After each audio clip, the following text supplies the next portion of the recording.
High, learning স্কুলের পক্ষ থেকে সবাইকে স্বাগতম। আমি বলেছিলাম পাটিগণিতের উপরে টোটাল 410টা ম্যাথ দেবো। এরই ধারাবাহিকতা এর আগে আমরা অলরেডি 368টা ম্যাথ দিয়ে ফেলেছি। আজকে আমরা 369 থেকে শুরু করব আর কি। আর আমি বলেছিলাম যে এখান থেকে আপনারা যে কোনো চাকরি পরীক্ষায় মোটামুটি পাটিগণিতের অঙ্কগুলো কমন পাবেন এই 410টা ম্যাথ থেকে। তো যারা আগের ভিডিওগুলো দেখেন নাই অবশ্যই দেখে নেবেন। তো চলেন শুরু করা যাক। বলা আছে, দেখেন আজকের অঙ্কগুলো দেখেন। বলা আছে সুমন ও স্বামীর বেতনের অনুপাত 7:5। সুমন স্বামীর চেয়ে 400 টাকা বেশি পেলে সুমনের কাছে মোট কত টাকা আছে? তো সুমনেরটা চাইছি, সুমনের কোনটা? এটা তো আমরা জানি না কত। তো অনুপাত থাকলে সবসময় আপনারা এইভাবে ধরে নেবেন। মনে করি সুমনের কাছে কি 7x, আর তার কার কাছে, স্বামীর কাছে আছে কত, 5x। তো বলতেছে যে সুমনের কাছে স্বামীমের চেয়ে কত 400 টাকা বেশি আছে, মানে সুমন টাকা এটা, স্বামীর টাকা এটা বেশি, মানে কি? তাহলে আমরা এই করি যে 7x মাইনাস 5x, এটা কার টাকা পাবো আমরা? 2x পাইতেছি। এই 2x কত বেশি কার? সুমনের। এখানে কিন্তু সুমনের বেশি দেওয়া আছে কত, 400, তাহলে 2x সমান 400।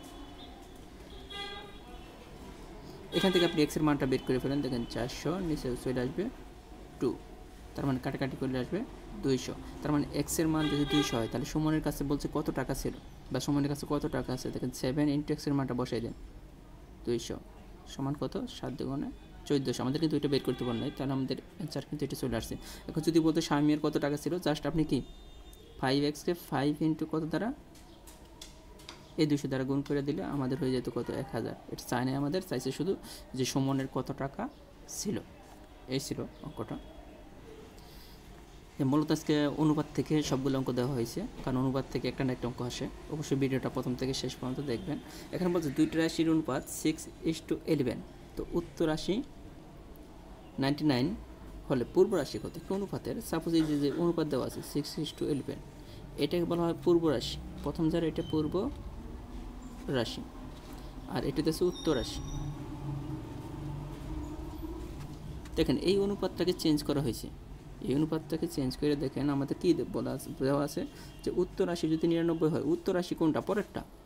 পূর্ব রাশি চাইছে। সাপোজ আমরা পূর্ব রাশি ধরে নিলাম x, তাহলে উত্তর রাশি কত দেওয়া আছে? 99। উত্তর রাশি কত দেওয়া হয়েছে? 99। দেখেন এখানে এইটা কত হয়ে গেছে? 99। আর এইটা কত হবে? তাহলে আমরা জানি অনুপাতকে সেম সংখ্যা দ্বারা গুণ করতে হয়। এখানে দেখেন 11কে 99 করতে হলে কয় দ্বারা গুণ করা লাগছে? 9 দ্বারা গুণ করা লাগছে। তাহলে এইটাকেও 9 দ্বারা গুণ করতে হবে, কারণ অনুপাতকে সেম সংখ্যা দ্বারা গুণ করতে হয়। পূর্ব রাশি বলেন উত্তর রাশি, দুইটাকে সেম সংখ্যা দ্বারা গুণ করতে হবে। যেমন যেহেতু আপনি উত্তর রাশিকে 9 দ্বারা গুণ করে কত পেলেন? 99, তাহলে পূর্ব রাশিকে 9 দ্বারা গুণ করতে হবে। তাহলে কত হবে? দেখেন 6 9 54 হয়ে যাবে। তাহলে আমাদের অ্যান্সার হয়ে গেছে কত? 54। অথবা অঙ্কটা আপনি এইভাবে করতে পারতেন, যেমন 6:11 আমরা উত্তর রাশি ধরে নিলাম x, আর এটা 99, এটা আমরা সাজিয়েছিলাম ভেবে। তাহলে দেখেন এটা 6 অনুপাত মানে ভাগ x বাই কত, 99। এখন দেখেন x এর সাথে এটা গুণ, তাহলে 11x, আর এটার সাথে এটা 6 ইন্টু 99, বা এখান থেকে x ইকুয়াল কত, 6 ইন্টু 99, নিচে হইতেছে 11 9 6 9 কত, 54। একই কিন্তু অ্যান্সার আসবে। আপনি এইভাবে করতে পারেন, বা এটা ডিরেক্ট মানে খুব শর্টকাট না, জেনারেল নমি, কি যে এটাকে আমরা কত দ্বারা গুণ করে এটা পাইছি, জাস্ট এটাকে কত দ্বারা গুণ করতে হবে, এই জিনিসটাই।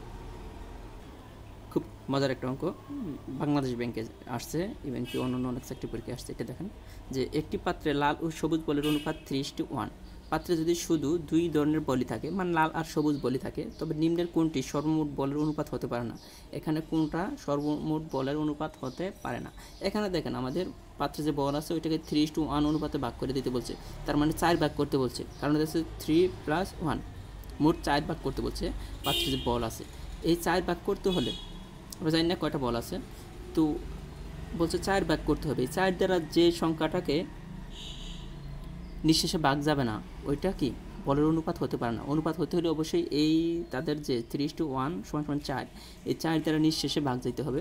আমরা জানি 96কে 4 দ্বারা ভাগ যায়, 80কেও যায়, 72কে 4 দ্বারা ভাগ যায়, বাট আপনি দেখেন 54কে যদি 4 দ্বারা ভাগ করেন 4 যায় একবার 14, মানে 54কে অনলি 4 দ্বারা ভাগ যায় না।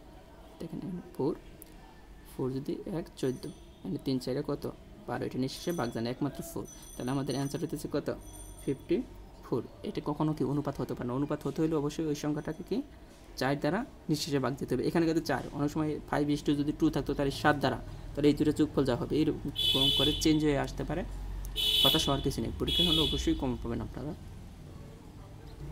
এখানে দেখেন 40 মিটার দীর্ঘ একটি রাশিকে 3:7:10 অনুপাতে ভাগ করলে দীর্ঘতম অংশটির দৈর্ঘ্য কত মিটার হবে। আমি এখান থেকে বলি যে অনুপাত থেকে অঙ্ক আসে। এখানে 40 মিটার দীর্ঘ না থেকে এখানে 500 টাকা দেওয়া থাকলো, যে 500 টাকা 3 জনের মধ্যে এই অনুপাতে ভাগ করে দেওয়া হলো, বা অন্য কোনো অনুপাত দেওয়া হলো, বা 10,000 টাকা 5 জনের মধ্যে এই অনুপাতে ভাগ করে দেওয়া হলো। তো আপনাদের কাজ কিন্তু সেম, জাস্ট আপনারা বেসিকটা মনে রাখেন। আমাদের মেইন কাজ হচ্ছে এই সবটি যোগ করবো, এই সবটি যোগ করবো। এখানে কত 3 + 7 + 10 সমান 20 সমান 20। যে যোগফল পাবো যোগফল দ্বারা এটাকে ভাগ করবো, সর্বমোট যেটা দেওয়া আছে আর কি। তো 40কে আপনি যদি 20 দ্বারা ভাগ করেন, অনুপাতের যোগফল দ্বারা সর্বমোট যেটা দেওয়া সেটা 2, এটা হচ্ছে 2। এখন হচ্ছে আমাদের বলছে দীর্ঘতম অংশটির দৈর্ঘ্য কত।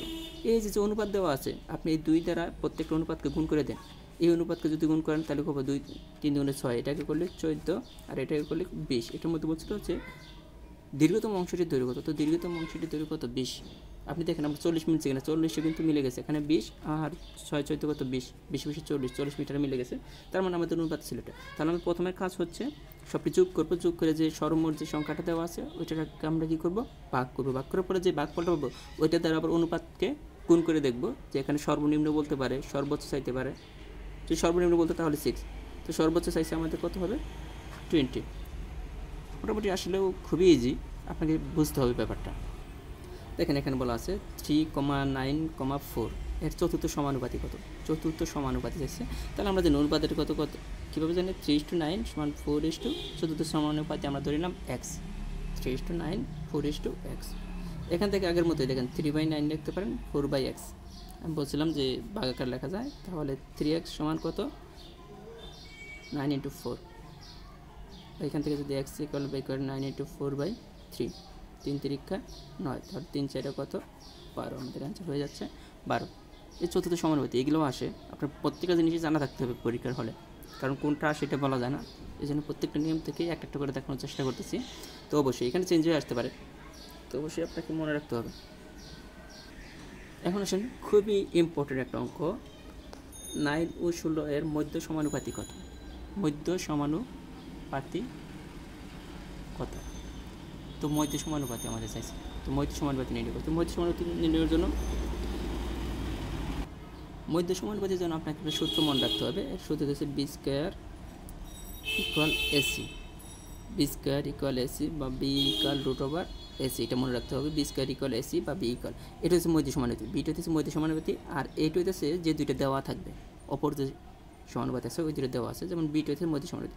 তো √ এখানে দেখেন a এর মান সাপোজ 9 আর b এর মান 16, যে কোনো একটা ধরেন, তো লিখে কোনো সমস্যা নেই।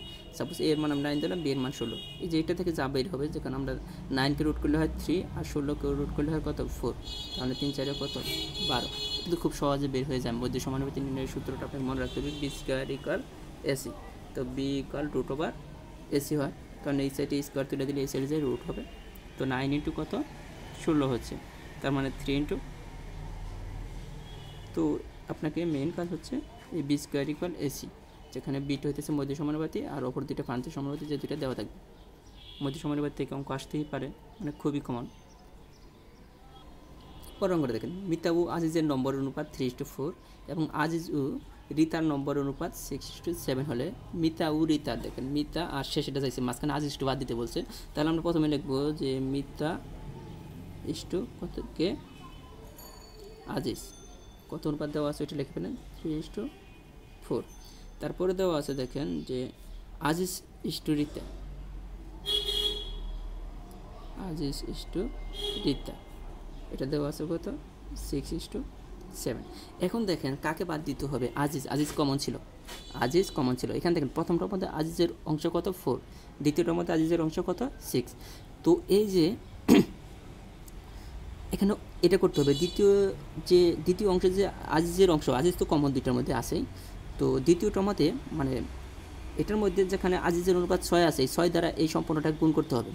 আবার এখানে যে 4 আছে, 4 দ্বারা নিচেরটাকে গুণ করতে হবে, নিচেরটা সম্পূর্ণকে, মানে যে কমন আজিজের, মানে এখানে 4 আছে, 4 দ্বারা 6:7 এই দুইটাকে গুণ করতে হবে। আবার এখানে 6 আজিজের দ্বারা, এখানে আজিজের যে অনুপাত আছে এটা দ্বারা নিচেরটাকে গুণ করতে হবে, আবার নিচে আইজিজেডটা যে অনুপাত আছে এটাতে উপরেরটা কী করতে হবে, গুণ করতে হবে। তো দেখেন তাহলে এটাকে আমরা যদি 6 দ্বারা গুণ করি তাহলে দেখেন 3 6 18 আর 4 6 24, আর এটাকে আপনি 4 দ্বারা গুণ করতে হবে।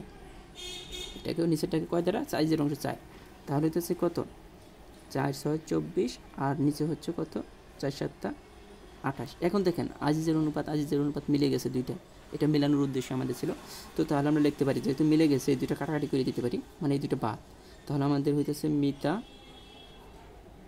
ইস্টু রিতা সমান কত 18:28। এটাকে আপনি লিখতে পারেন 18/কত 28। আপনি 2 দ্বারা পারেন, হ্যাঁ 2 দ্বারা কাটতে পারেন। 9 দ্বিগুণে 18 আর 14 দ্বিগুণে কত 28, তার মানে 9/14, তার মানে 9:14।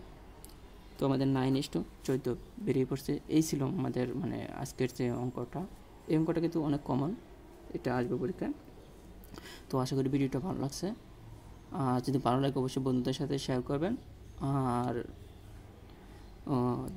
অন্য ভিডিও পেতে, যেমন মনে করেন ইংলিশের ভিডিও, সাধারণ জ্ঞান বা বাংলা এই জাতীয় ভিডিও পেতে অবশ্যই আপনারা নিচে আমার একটা চ্যানেল আছে ক্যারিয়ার গাইড বিডি, ডেসক্রিপশন বক্সে লিঙ্ক দেওয়া আছে, আপনারা ওই চ্যানেলে সাবস্ক্রাইব করবেন। ধন্যবাদ সবাইকে।